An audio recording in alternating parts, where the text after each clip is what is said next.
بسم اللہ الرحمن الرحیم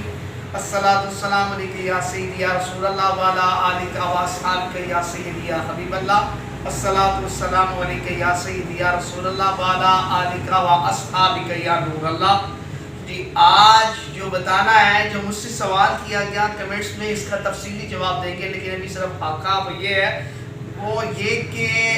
ہم پر کہتے ہیں کہ یہ بدعت، میلاد منانا بدعت ہے، تو کیا صحابہ نے میلاد منایا؟ تو بدعت کا معنی ہے کہ بدعت جو ہر نئی چیز ہے اس کو بدعت کہتے ہیں۔ تو میرا سوال یہ ہے کہ پھر آپ جتنی بھی آپ دیوبندی ہے یا اہل حدیث ہے، جس مرضی مکتب سے فرقے سے تعلق رکھتے ہیں، تو بتائیں کہ آپ کے جو شیوخ ہیں، جو دورہ حدیث کے جو شیخ الحدیث ہیں، ان سے جا کے پوچھیں کہ آپ کیا پڑھاتے ہیں؟ جی میں ترمذی شریف پڑھاتا ہوں۔ بھائی آپ ترمذی شریف پڑھاتے ہیں، ترمذی شریف بھی تو بعد میں آئی ہے،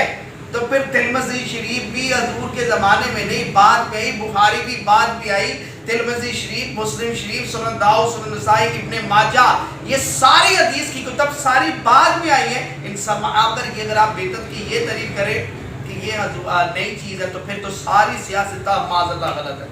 اور جتنے بھی حدیث کی کتب ہے سب پر کروس لگ جائے گا معاذ اللہ۔ اور اس کے بعد کیا آپ ختم بخاری کے باقاعدہ، جب بخاری شریف ختم ہوتی ہے تو آپ اس صورت میں باقاعدہ اس کی اشتہار لگے جاتے ہیں اور ختم بخاری کروائی جاتی ہے، تو کیا پھر ختم بخاری جو کروائی جاتی ہے کیا یہ نئی چیز نہیں؟ پھر تو ختم بخاری بھی بدعت ہے، ختم بخاری کروانا بھی بدعت، اس کے اشتہار لگانا ہی بدعت، اور بڑی شدت کے ساتھ ختم بخاری آپ لوگ بھی کرواتے ہیں، ہم بھی کرواتے ہیں، لیکن آپ کے نزدیک تو بدعت ہے۔ اور امام بخاری پر بھی کروس لگتا ہے معاذ اللہ، اگر آپ کی طریق پر جائے بدعت کی طریق، یہ ہر نئی چیز، تو امام بخاری نے بھی تو بعد میں وجود میں آیا، حضور کے دور میں تو نہیں تھے۔ ہر نئی چیز اگر بدعت ہے تو گمراہی ہے، ہر نئی چیز، تو پھر امام بخاری پر بھی، تو امام بخاری پر بھی فتویٰ لگتا ہے، امام مسلم میں فتویٰ لگتا ہے، بچتا کون ہے